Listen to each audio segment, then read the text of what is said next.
Good afternoon, and thank you for being here today. While you will be hearing shortly from three members of our team who immediately entered the Covenant building on March 27th, there was also very important work being done by all of Nashville's legislative components. To begin today, Chief Drake has some initial thoughts about that response. Chief John Drake. Thank you, John. Good afternoon. Last Monday was a day that we all hope we would never see anywhere, and especially here in Nashville. We've trained for incidents like this for years with the thoughts that if it ever happened, we would not hesitate, we would go in and we would do whatever was needed for the safety of those involved. The call Monday literally impacted hundreds of members of our police department. You'll hear from just a few today and the commander about their efforts, what they just detailed in the day. But you will hear that there was an officer taking gunfire that took cover. You'll hear in the future that this officer also went in and pulled a kid out of this school to safety. We want to make sure that we know that while we're highlighting these officers, there's a lot more that was going on. The first responders that responded, Ray Fingelberg, Mike Colazzo, and Sergeant Mathis, did what we were trained to do. They formed together, they got prepared, and went right in, knowing that every second, every moment wasted could cost lives. And I'm so incredibly proud of not only them, but other members of our police department as well. I watched video of officers who went into the school, took pulse of the victims, hoping there was life in these people, grabbed these kids and ran out of the school, hoping to save lives. I'm so incredibly grateful for them. We set up a reunification site for kids and for officers to come together to reunite with parents. I had parents at the scene who were telling me things like, hey, I found one of my kids, but I can't find another. And all I could say at that moment was, please go to Woodmont Church and thank you, Woodmont, for reunification. At the same time, I knew there were three victims, and I was just praying and hoping the person I was talking to, it wasn't them, but God could see the pain and the hurt that they were dealing with. Also to our officers and our chaplains and counselors who went to Vanderbilt University Hospital, who spoke with the families, gave counseling to the degree that at the funeral services, the families wanted to have these counselors and chaplains and behavioral health counselors with their families. It's an incredibly tough day, but I'm really thankful for them. I'm thankful also to Vanderbilt University Medical Center. I listened to an interview of one of the doctors and said he just wanted the opportunity to save lives. He didn't get that opportunity. Neither did our personnel. But they were able to go in and prevent more from being harmed. Also, our investigative team, who had to painstakingly go through everything that went through that school. Every video, every victim, and as I walked the hallways and seen people in the hallway and all the things that I saw, they had to go through this hour by hour, day after day, painstakingly going through journals, and this investigation is still ongoing. Let's say thanks to our federal partners as well for coming out and just being just totally engaged with what we had going on. To our crime scene experts, the civilians who never really hear about, but they're a major part of what we do to reconstruct crime scenes, to go in and to pick up evidence and to gather whatever is needed to put that together for whatever case that we're looking at. They were there hour after hour as well. I want to give a special thanks to our partners at the fire department and paramedics. In our training, when I first trained years and years and years ago, we were trained to go in, continue going towards the threat, stepping over anything, any casualty, whether it's a police officer, victim, until the threat was taken out, and then you go back and extract. But now we have medical personnel that wear ballistic helmets, ballistic vests. They can go in when we go in and extract people, hoping that we can do this in an effort, in a manner that we can save lives. Also, to our dispatchers, who, if you can imagine, taking call after call, and I hear 25 to 30 calls came in and inundated, and they had to listen to people screaming, crying, hearing gunfire, and triaging these calls and dispatching it to officers. I want to say thank you to our entire team. What you don't know with our training is that one officer is from Central Precinct, others from Midtown, and just so happened when the call came in, they formed together, and you would have thought that they worked together all the time. That's not the case. That's just how we train and prepare. I want to give a special thanks, and this is not said often, to the teachers at Covenant School. The teachers had gone through active aggressor, active shooter training recently. Their efforts also saved lives. They knew how to have the kids on the wall, away from the windows, out of the hallways, where we could have had a lot more casualties. They were able to protect these kids as well, and I want to say thank you to the teachers. I want to express my condolences to 6 families. I've had the opportunity to visit all of the funerals so far, 5. I have one more, which is Ms. Kuntz, which would be tomorrow. I've had the opportunity to talk to parents, and they are incredibly thankful for everything. And what I've learned in this is I've renewed my faith, because as I sat in a church Saturday, and I watched students from Covenant School take flowers down to the altar, and literally I'm in tears, and the other first responders, police officers, firefighters, were in tears, and I look at these kids, and they look at us, and they say, thank you for your service. And they believe that their classmate is going to heaven, that they're in a better place and not hurting. The ones that was hurting the most was us. And so I want to thank Covenant School for instilling that in them and for teaching them there's maybe something better, not hurting anymore. Thank you to all of you all. I know it's been intensive covering all of this. I'm incredibly thankful for you. I'm incredibly thankful for our team. I'm thankful to our mayor. I've not had the opportunity to tell him thank you for leading us through this during this time. To Don Aaron, to Chris Mumford, to others. This has not been an easy time. And I'll have to say this. On the way to work one day, shortly after the shooting, usually I see kids and I smile because I wonder what their future is going to be. And the next day I'm headed in and I see kids and I'm in the car by myself and I'm crying. And instead of being happy about thinking about these kids' future, I'm thinking about these 3 kids and these other adults, well, especially these 3 kids, would never get to experience whatever it was in store in life for them.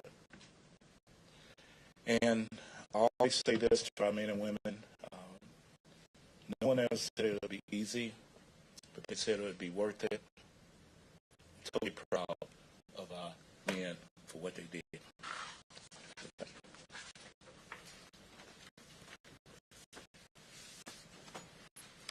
Commander Dayton Wheeler oversees operations of the Midtown Hills precinct, the precinct in which the Covenant campus is located. Commander Wheeler will speak with you about the broad response of the officers from the Midtown Hills precinct and the impact that response has had. Commander Dayton Wheeler.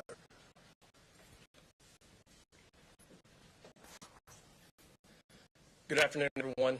I want to start off by saying the family members and the victims of this tragedy have been in my thoughts and prayers since that Monday morning, and we will continue to pray for them as they walk through this tragedy. So Monday, March 27th is a day that I will never forget. I walked out of that office at 10 o'clock that morning to drive around the precinct, and the initial call came out, and immediately my stomach dropped when I realized it was a school. When we arrived at the scene, officers were beginning to form what we call our entry and contact teams. This was something that I immediately knew, looking up, that officers were doing what they had been trained to do. As we arrived on scene, there was no stimulus that was driving us. However, we were going into the school in multiple different entrances to begin our search for the shooter. As they were doing this, we began to form operational plans outside.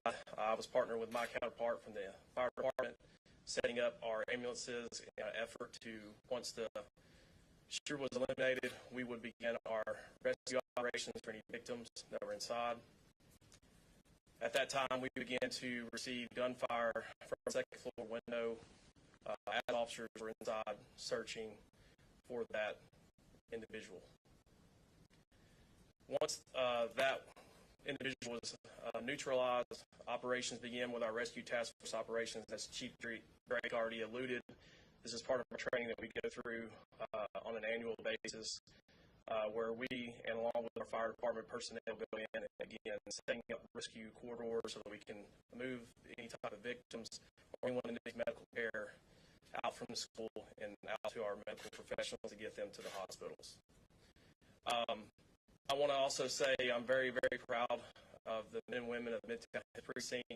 Majority of our 80 personnel that are patrol responded on this date, along with our community field intelligence team and numerous of other divisions and precincts throughout Davidson County. I will tell you, from witnessing these individuals and several other officers entering into the school, it reminded me of a scripture that said, who shall I send? And it says, send me. And I believe these individuals, along with every Metro Nashville police officer, fire department personnel on that date, answered that call. I also want to say, as Chief Drake's already mentioned, the preparation that the school did that day, the training that they went through, I believe that mirrored with the response from the police department, saved countless of lives. I was able to speak to one of the administrators as they were coming out.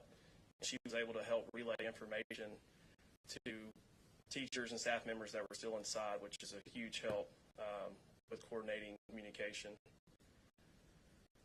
Obviously, there's a long road ahead of us.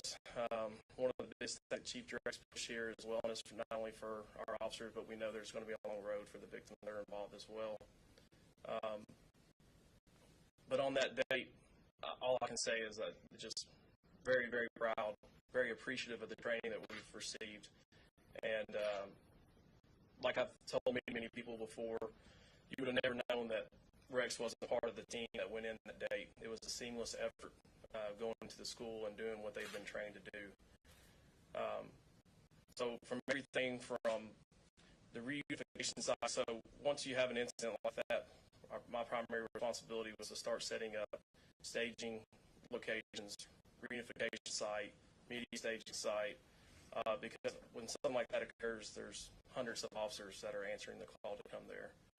So I just want to say thank you to all the other command staff personnel that responded on that day and assisted with that call for service. But that's a general overview of the response. And I really want to just pass it on to the officers so they can give you a detailed synopsis of what they did that day.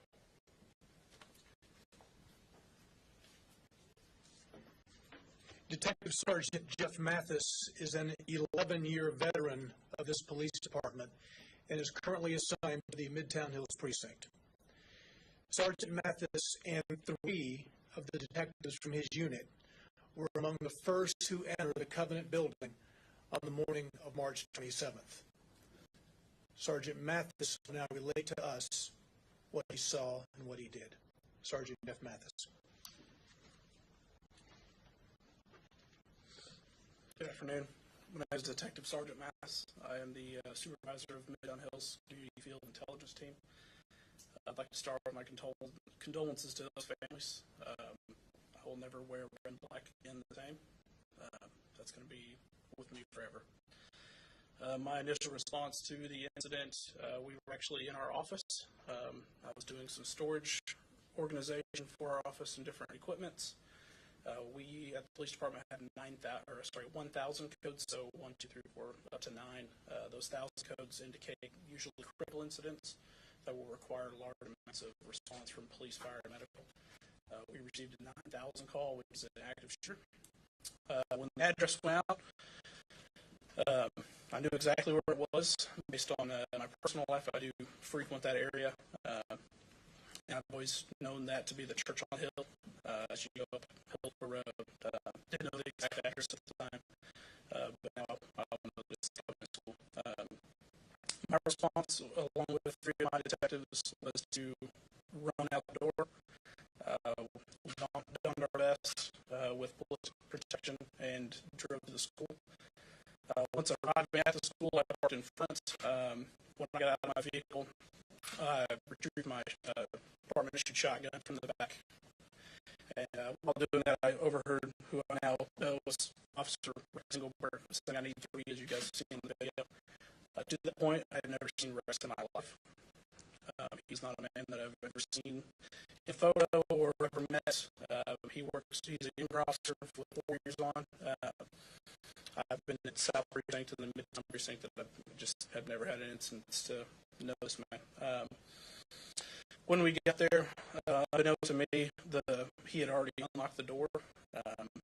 As you got the body cam showed, I forget the name of the gentleman, the administrator that had that key.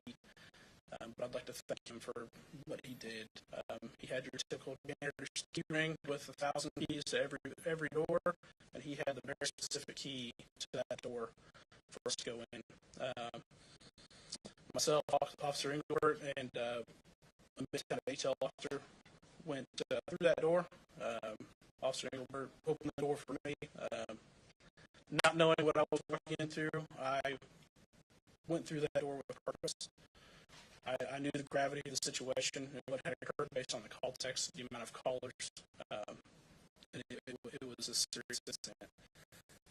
Like Chief Drake said, our training is to follow stimulus when we enter these buildings for these active shooter situations. At that time, we did not have any. Our training then is to do a systematic room-by-room clearing, which is what myself and Officer Engelbert did. Once we hit the large, I believe it was a welcome center or atrium on the first floor, is when we received stimulus from the shooter. We were still unsure where that was, but our job is to run towards it. So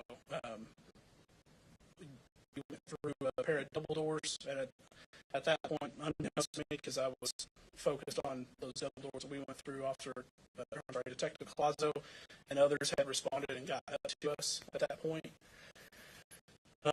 When we went through the doors, the shots continued. I didn't know how many there were, to be honest with you. We just heard the sounds. From my training experience, I knew those sounds would be rifle rounds that were being fired based on what it was. We proceeded up the stairs. Once we got to the stairs, we got to a second floor hallway. Once in that hallway, the smell of gunpowder was in the air. It was also very smoky. Obvious that there'd been fire in that area very quickly. Doing what our training tells us to do in those situations and following stimulus, all of us stepped over a victim. I to this day don't know how I did that morally, but training is what kicked in. We then proceeded continually to with the sounds of gunfire, and then once we got near the shooter and the shooter was neutralized, that's where I'll end my statement at that moment, just because of the ongoing investigation. Afterwards, I do have history and investigations. Knowing the gravity of the situation, it is obviously the best option for us to have a transparent investigation that can be complete and thorough. You can see in the video, I believe I said secondaries and security is what I said, and that security was for that crime scene, based on our duty to do thorough investigations. Also, in active killer scenarios, you never know if there's only one or there's many. So our work is not done at that point. We still have to search for victims and then transition into that rescue task force that we train also. That'd be it for me. Thank you, Jeff.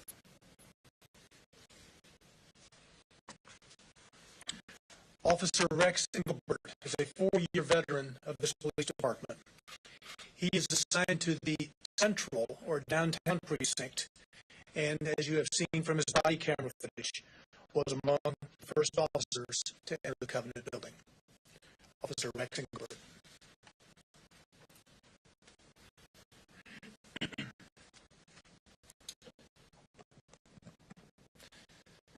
I was working in a regular duty capacity that day.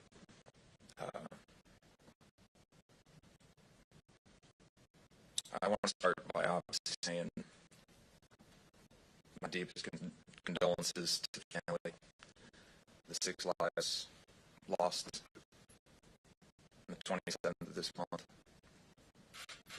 I'm going to do my best to relay my rendition of my day.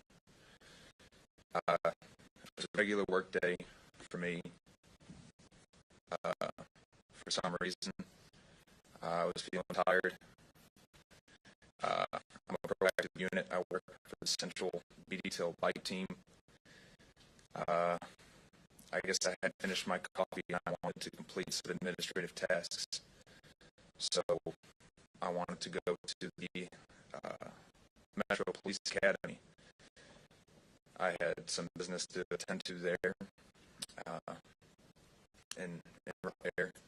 That put me in the Midtown sector, so I really had no business being where I was. I think you can call it fate or God or whatever you want, but I can't count on both my hands the irregularities that put me in that position when a call for service came out for active deadly aggression at a school. I immediately turned on the lights and sirens, knowing the severity of such a call. The sergeant said it demanded ample resources, in which I was available. Like I said, I was tending to myself.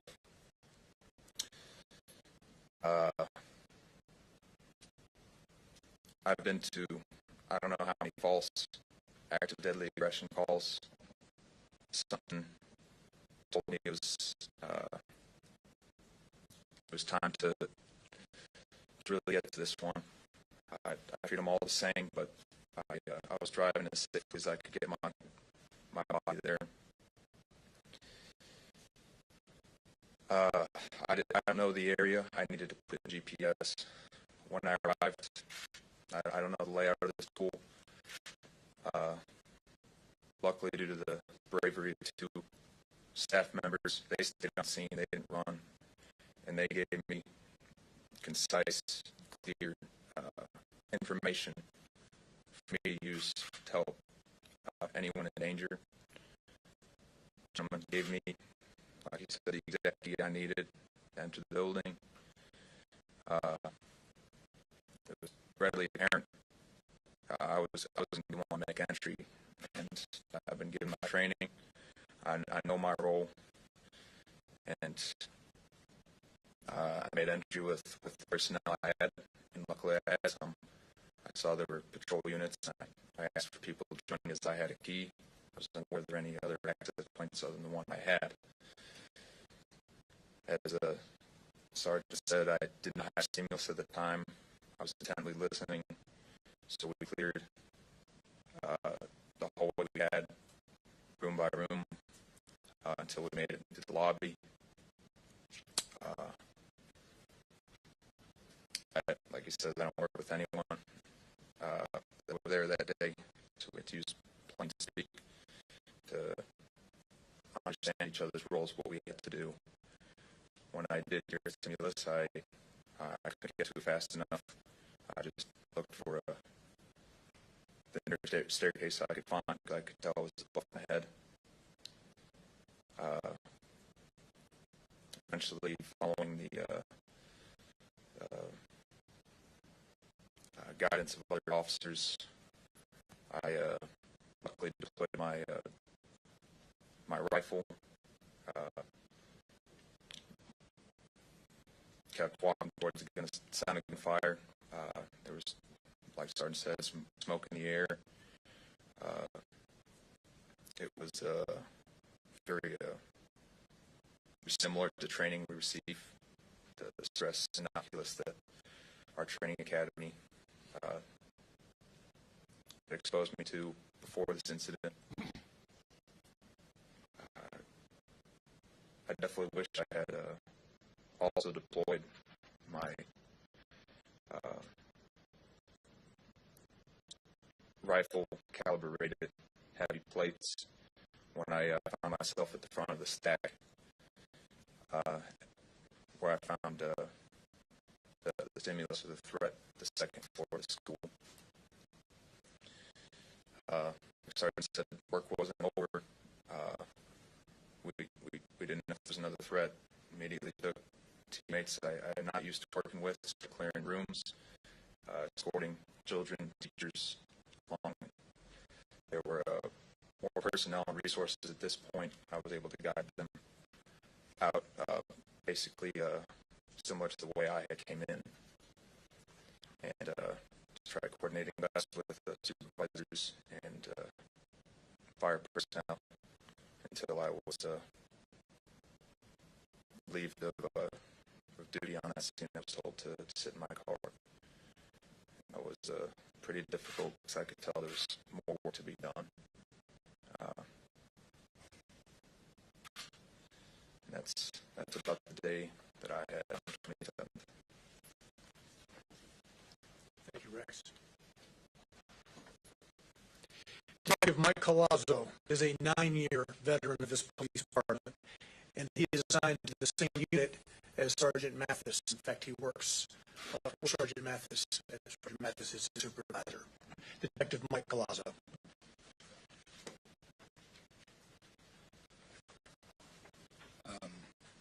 I want to start with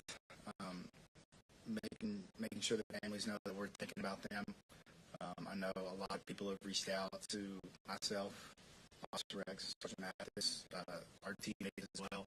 There's been an outpour of support from the community, from other agencies throughout the nation and the world, and I just want to tell them we greatly appreciate that. But I also hope that that along with all of us, we remember the victims. And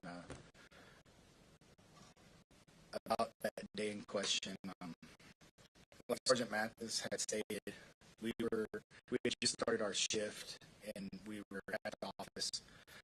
I was completing some administrative tasks, sent some emails when the radio was, I believe I had my radio sitting on my desk.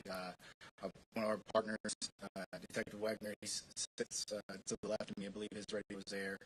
And we heard the 1,000 code go out of the active shooter, and we heard the dispatch location, and that was in Midtown. Regardless if it was in Midtown or not, like every other officer in our department, we took off running out of the office, plugged in the address on our DPSs, and we took off towards the location.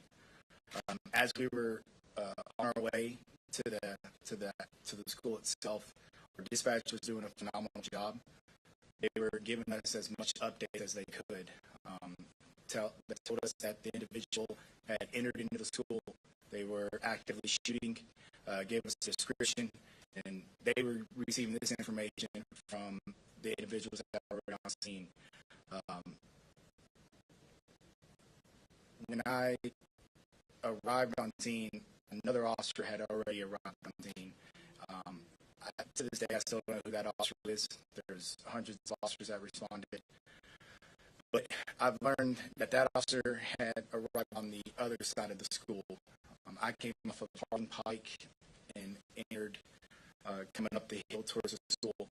When I started to approach, or when I pulled my car up, I observed a female on the cell phone, who later found out was one of the employees of the school.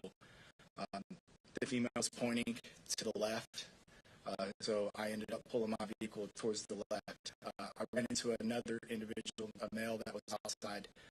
Rolled my window down, asked where they were.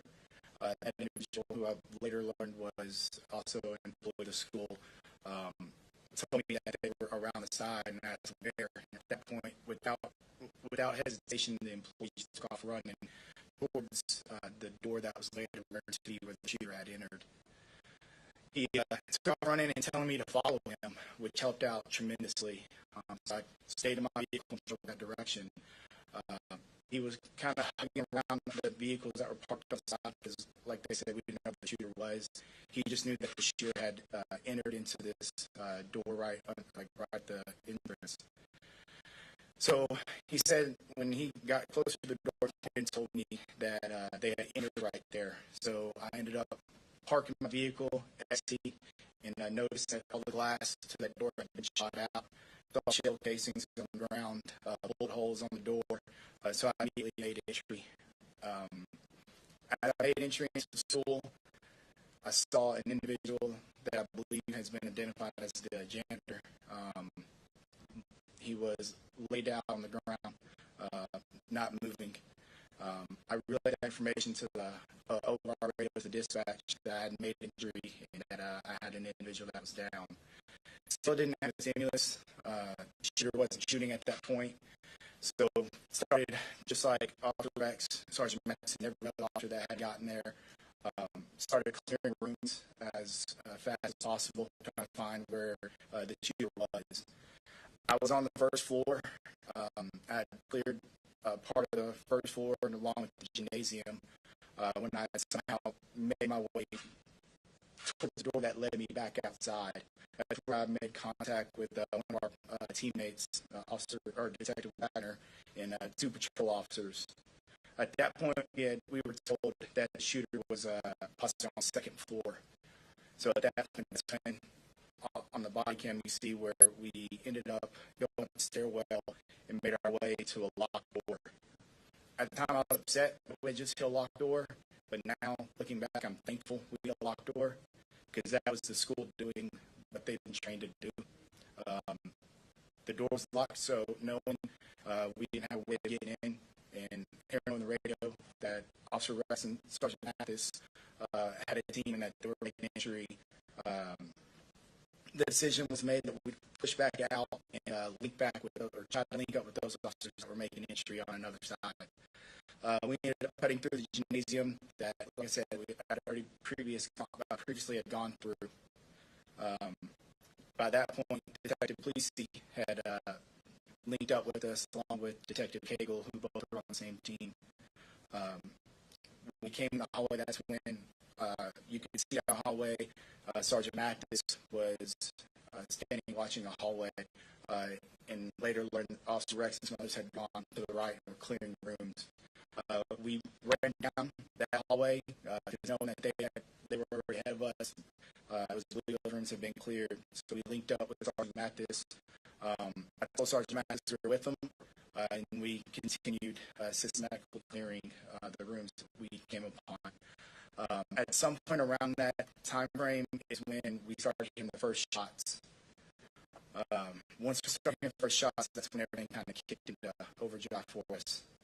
We had gone up the stairwell, made our way down the hallway. That's when I ran into that second victim.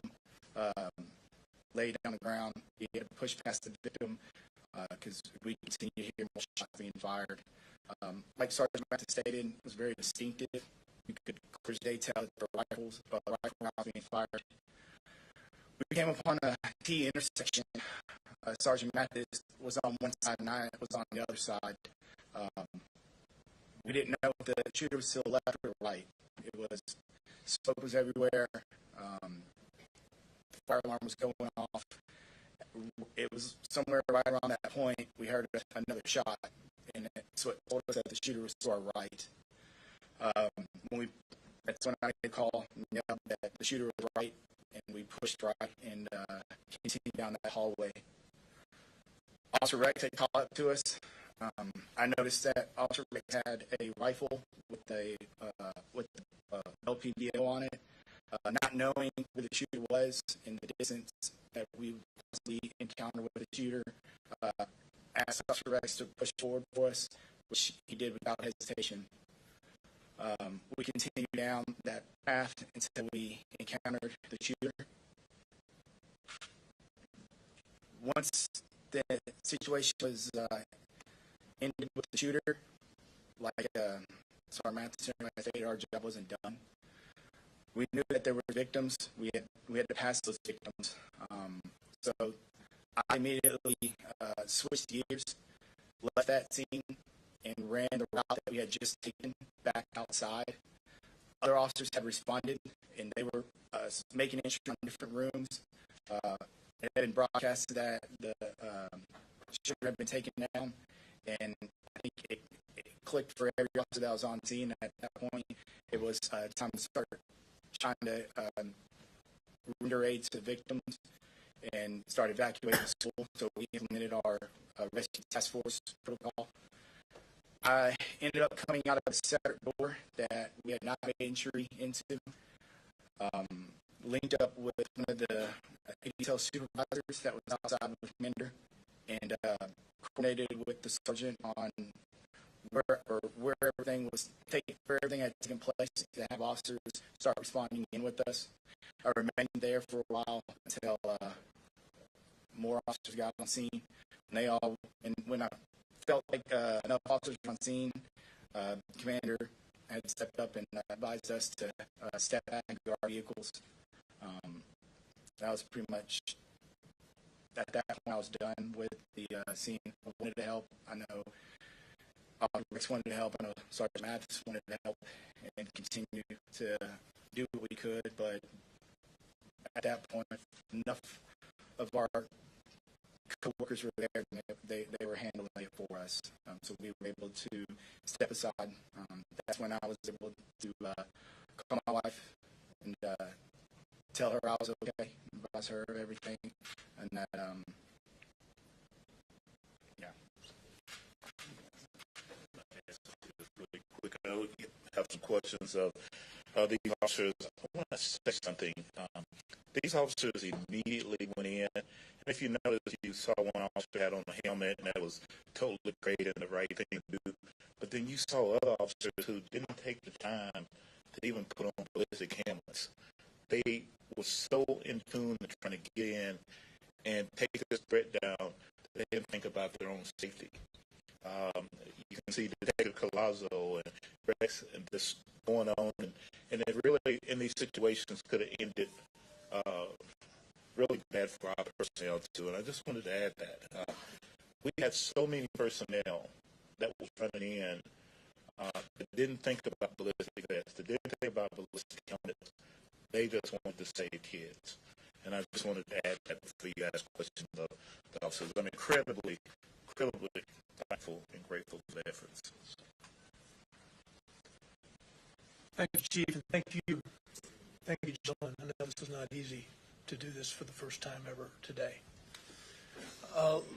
Folks, this is not an investigative news conference. We're not talking about the investigation today. These officers are not involved in the investigation. They were the first persons there. With that said, if you have any questions for them, please let me know who the question is for. Jason? For the responding officers, thank you for telling your narrative and your story of what happened. I think a lot of people, though, watching tonight want to know how you all are doing right now. More than a week later, are you guys okay?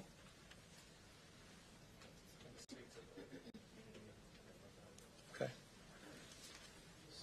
Something I didn't mention earlier is we have had such an outpouring of support from the community, and not only just the Green Hills, Forest Hills area, but from all over. I've received emails from people from outside the country, all over the nation, that is sending support. We've had students from the school that day that have come to the precinct to visit with these officers. We've had church members come and pray over these officers. Our behavioral health staff here has done a phenomenal job with the tasks they've been given. They're completing debriefs over 150, 200 officers that ultimately responded or was part of the investigation. Part of my role is to make sure the members of my precinct are taken care of, continue to stay on top of them and communicate. I know each one of them has a great support system at home and at work. So I just wanted to add that the community as a whole has been tremendous through this entire ordeal. And I'll let them speak on anything else. One of you want to come up and Just personally curious, just if you guys are all okay. Yeah, we've had multiple conversations with each other. For the situation, I think everyone is doing well. There's obviously been loss of sleep. Children hugged more than normal. Me personally, I dropped my kid off that morning just like I normally would at daycare. And one of the best things that our behavioral health staff has given me and others is to keep your routine. Don't create any bad habits. Don't get rid of any good habits, or vice versa. So we've struggled for a little bit of relief from the strain that it was caused. Obviously, seeing very, very terrible things. But as Commander Wheeler said, we have a good support system, not only with ourselves, but the community as a whole. And a majority of us have personal support systems from either outside family members or churches that have stepped up drastically to reach out. Mike, Rex, anything to add? Yeah, for Detective Palazzo, can you tell us just a little, you said the first thing you did was call your wife and let her know you were sick. What has your family member support been like?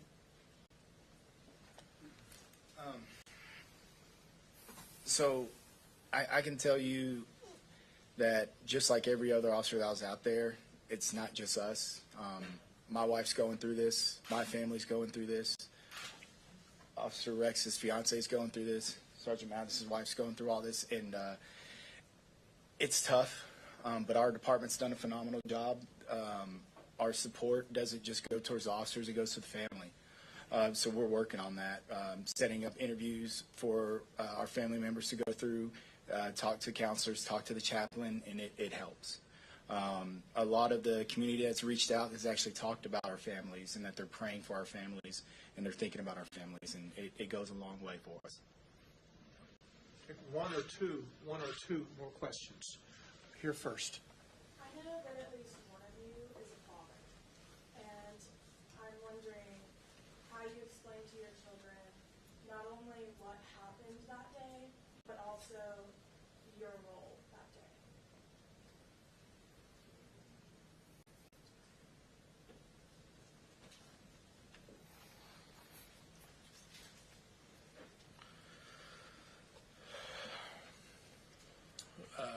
I've got an 11-month-old.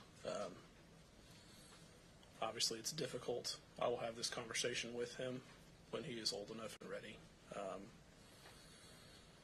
The biggest thing that I will instill on him is how proud I am of the actions, not only of other officers, but what I did, not knowingly doing. Our training kicked in. It's what should have happened. It's what happened. As far as having kids, I mean, me personally, I took an oath on June 4th of 2012 to serve and protect this community. My family sometimes comes second. It has to. In instances like this, I don't get to stop and say time out and go talk to my wife, talk to my kids. I'm here to make sure everybody else goes home as much as or as many can and stabilize the community as best possible. One more question? Here.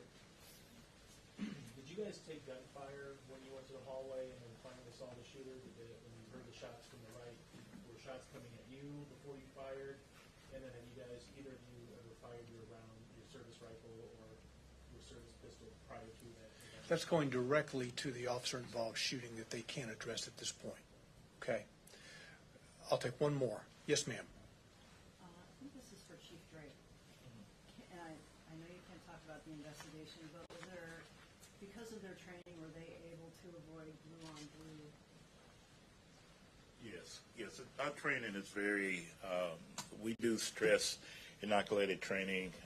We know exactly what to do, how we're going to clear rooms, how we're going to identify each other, and not to put those protocols out. But you always worry about that. It could happen, but it did not in this instance because of the way we train. CNN. To the responding officers, as well as us, and a question for you guys.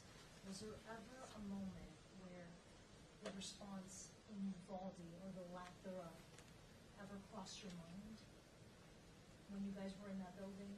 And was that the lessons learned from Uvalde ever a part of your training that you guys tapped into on that day?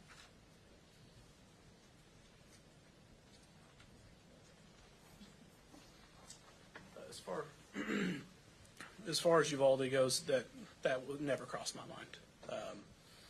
That was nowhere near anything in my head or these gentlemen's head at that moment.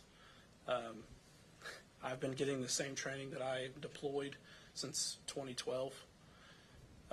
We are trained to a very high standard. As Chief said, we do stress inoculation, and there's a reason for that, because when we opened that door and the fire alarm was going off, I've been through that. That was something that was already there. I knew what I was capable of doing at that moment. And when we put that training to use, regardless of when it is trained, we get the outcomes that we had. Was interested in getting any other opinions on that? You want to ask me, Mike? Just piggybacking off of Sarge, our training academy has put us through this countless times. We're blessed also to go to outside our department for training. Anytime training pops up, I know everybody's jumping at the bit to go to it, and it played a part in how we responded. Officer Rex? So these officers didn't have to be here today. They agreed to come and speak with you. They had the choice of whether to do this or not. So I want to thank them all for being here today, for taking this time, and for sharing what Officer Wells said during the bombing was his truth. Thank you for sharing your truth. Thank you all for being here today.